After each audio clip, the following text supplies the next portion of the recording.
Sometime after 11 p.m. on December 30th, 2000, in Setagaya, Japan, Mikio Miyazawa, 44, his 41-year-old wife Yasuko, their 8-year-old daughter Nina, and their 6-year-old son Rei were killed by an unknown intruder. The attack was extremely brutal. While the killer was stabbing Mikio, his knife broke, and part of the blade was found in Mikio's head. The killer then grabbed a kitchen knife and killed Yasuko and Nina. Yasuko was stabbed so viciously in her chest and head that her bones were visible. Yasuko's mother, who lived next door, found their bodies on the morning of New Year's Eve. Unable to reach her daughter by phone because it had been disconnected, presumably by the killer, she unlocked the front door of their house and made a gruesome discovery. The body of her son-in-law Mikio was lying at the bottom of the stairs covered in blood. She continued upstairs and found the body of her daughter covering her dead granddaughter. Rei's body was lying on a bunk bed in an adjacent bedroom, but unlike the others, he had been strangled. The killing was dubbed the Goldilocks murders because of the unknown suspect's strange behavior after he killed the family. Tokyo's Metropolitan Police Department believed the killer arrived at the home sometime after 11 p.m. and stayed until dawn. Police had originally believed he was there as late as 10 a.m. using the computer, but they later backtracked on this theory. It was believed Yasuko's mom triggered the connection by bumping the computer's mouse when she was in the home. After the murders, the killer raided the family's kitchen. He ate 4 small containers of ice cream and drank several bottles of barley tea. He used the family's first-floor computer to surf the internet at 1:18 a.m., and some reports indicate he might have even taken a nap on their sofa. He also ransacked the house and dumped some of their belongings and paperwork in the bathtub. The killer even defecated in their toilet without flushing. This allowed police to determine what he ate before the killings. Some of the evidence includes a gray bucket hat, a baseball shirt that was white with purple sleeves, and was one of only 130 sold in Japan, a plaid scarf, a jacket, black gloves, 2 black handkerchiefs, one with a hole in the middle, wrapped around one of the murder weapons. The other handkerchief was believed to have been used as a mask. They also identified cologne on the cut handkerchief as the popular Drakkar Noir men's fragrance. He also left behind a gray and black fanny pack. Based on a footprint at the scene, the killer was wearing size 11 white running shoes manufactured in South Korea. No shoes of this size were sold in Japan. Fingerprints, presumably left by the killer, were also found. There was an open first aid kit and sanitary napkins soaked in the killer's blood. It's believed he used them to treat his own wounds. Details that were released about the killer are as follows.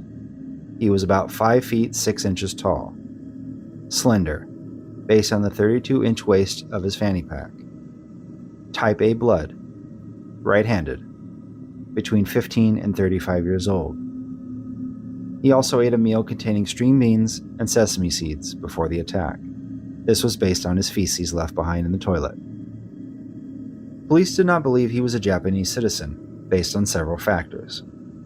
Number 1. DNA indicated his ancestry as Asian via his father and European from his mother. It also has a marker much more common in Koreans and Chinese people than in Japanese people. Number 2. The shoe size of the brand he wore was not sold in Japan. Number 3. Investigators did not find a match for his fingerprints on any Japanese driver's license, passports, or other government documents. And number 4. Grains of sand found in his fanny pack are believed to have originated in the southwestern United States. The Miyazawas and Yasuko's relatives lived in 2 of 4 homes remaining in a housing development that once numbered in the hundreds. The others had been torn down to make room for the Tokyo Municipal Soshigaya Park. The Miyazawas had sold their home, but had not yet moved. In the hopes of attracting potential witnesses, police even released 3D video of the Miyazawa's house and its vicinity.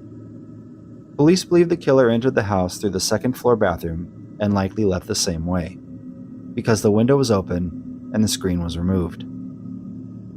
Rei slept in the adjacent bedroom, which is one reason police suspected he was killed first and strangled instead of stabbed like the others. No motive has yet been established, but there are certain theories. Theory number 1 is money. Yasuko was a tutor, and some of her tutoring money was missing. There's also been speculation that the intruder may have believed he could somehow access the money the Miyazawas made from selling their home. But the killer did not take all the family's cash. Close to 250,000 yen, just under $2,000, was found at the scene. Theory number 2, angry skateboarders. Police even investigated whether Mikio's alleged complaints about the noise from the nearby skate park made someone angry enough to kill his entire family. And theory number 3, revenge, even though there's no evidence to support this. As of 2022, there was a 20 million yen reward, which is more than $150,000. This is the largest in Japanese history. Police are still actively investigating the case. More than 280,000 investigators have reportedly worked on it, following up on more than 16,000 tips.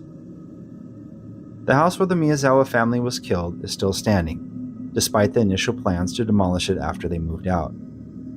In 2019, Yasuko's oldest sister opened the house to reporters.